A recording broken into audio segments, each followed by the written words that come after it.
सोना देने वाली गाय।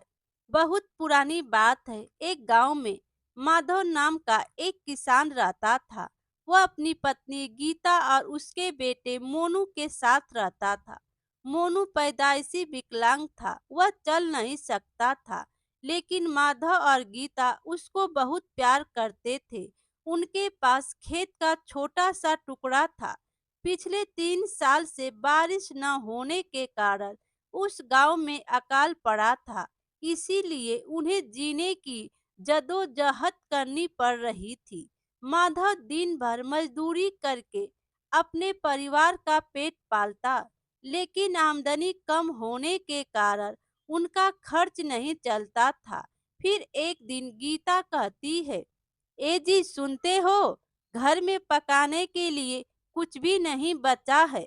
अब मैं क्या करूं? इस पर माधव बोला, हाँ भाग्यवान, मुझे पता है, पर मैं क्या कर सकता हूँ।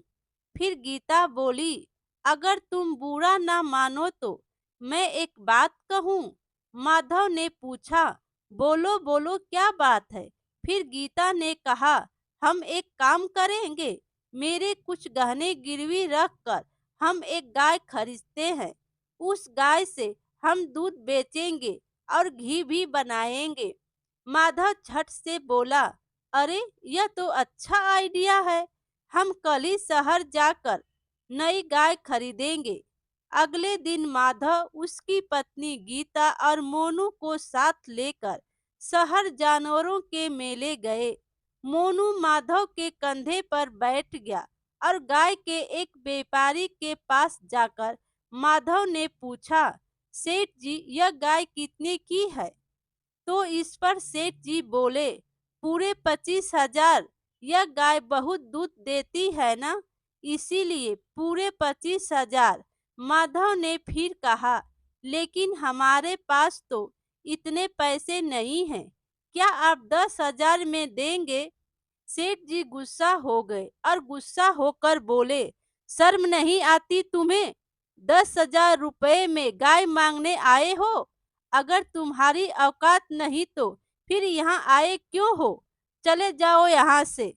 माधव दुखी हो गया और उसने आगे के व्यापारी के पास जाकर पूछा, पर कोई भी उसे 10,000 रुपए में गाय देने के लिए राजी नहीं हुआ। फिर अचानक एक आदमी ने उसे पुकारा, अरे भाई सुनते हो, मेरे पास एक गाय है, दूध भी अच्छा देती है, पर वह एक पांव से विकलांग है। अगर तुम चाहो तो तुम उसे खरीद सकते हो, वह भी 10,000 में। बोलो मंजूर? माधव सोचने लगा। फिर गीता बोली, एक पैर से विकलांग हुई तो क्या, दूध तो अच्छा देती है ना, मुझे लगता है हमें इसे खरीदना चाहिए। फिर माधव ने उसे पैसे दिए और गाय को साथ लेकर चल दिए।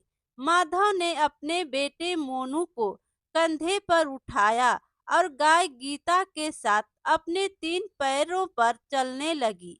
इतने में उन्हें रास्ते में एक आदमी मिला और बोला, अरे माधव, यह तुम क्या उठा लाए हो? 3 पैर वाली गाय? फिर माधव बोला, इस गाय को हमने खरीदा है, इसका दूध बेचकर हमारा घर चलेगा। इस पर वह आदमी बोला, क्या इसका दूध बेचोगे? पिछले 1 साल से इस गाय को किसी ने नहीं खरीदा, क्योंकि यह सिर्फ 3 पैर की है। उस व्यापारी ने तुम्हें ठग लिया, मेरी बात मानो तो उसे वापस कर दो, इसी में तुम्हारी भलाई है। इस पर गीता बोली, नहीं जी, आप इसे वापस नहीं करेंगे। 3 पैर है तो क्या हुआ, हमारा बेटा भी तो एक पैर से विकलांग है, फिर भी हम उससे प्यार करते हैं, हमने उसे छोड़ तो नहीं दिया ना, फिर इस गाय को क्यों भला छोड़ दे? अब नसीब में जो होगा उसे देख लेंगे। इस तरह से वह गाय को लेकर आ गए। उस दिन से मोनू उस गाय का बड़ा ख्याल रखने लगा। वह उसे वक्त पर चारा डालता और पानी पिलाता। इधर माधव गीता से बोले, बहुत बदनसीब है हमारी जिंदगी, बेटा तो विकलांग है ही, गाय भी विकलांग निकली और वह दुखी हो गया। फिर गीता बोली, आप इस तरह दुखी मत हो, कोई ना कोई रास्ता जरूर मिल जाएगा। आप धीरज से काम लो। एक दिन मोनू जब गाय को एक बर्तन में पानी दे रहा था और गाय की पीठ पर प्यार से हाथ घुमा रहा था, गाय ने वह पानी पिया और चमत्कार हो गया। उस बर्तन में सोने के सिक्के आने लगे। मोनू ने अपने माँ बाप को बुलाया और उन्हें हकीकत बताई।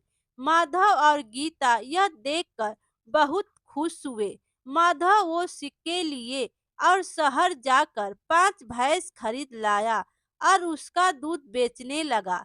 फिर जब भी किसी गरीब को पैसे की जरूरत पड़ती है, वह लोग मदद करते। फिर कुछ दिन बाद यह खबर गांव के मुखिया को लगी। उसने तुरंत 2 आदमी भेजकर उस गाय को जबरदस्ती उठवा लिया। फिर मुखिया ने उस गाय को पानी पिलाया, पर उसके हाथ कुछ भी ना लगा। उसने बार बार पानी पिलाने की कोशिश की, पर कोई फायदा नहीं हुआ। फिर वह समझ गया कि गाय सिर्फ माधव के घर पर ही सोने के सिक्के देगी। उसने उस गाय को माधव को लौटाते हुए कहा, मुझे माफ कर दो माधव, और धन्य है तुम्हारा बेटा जिसने इस विकलांग गाय की सेवा की। इसीलिए यह गाय तुम्हें ही सोने देगी।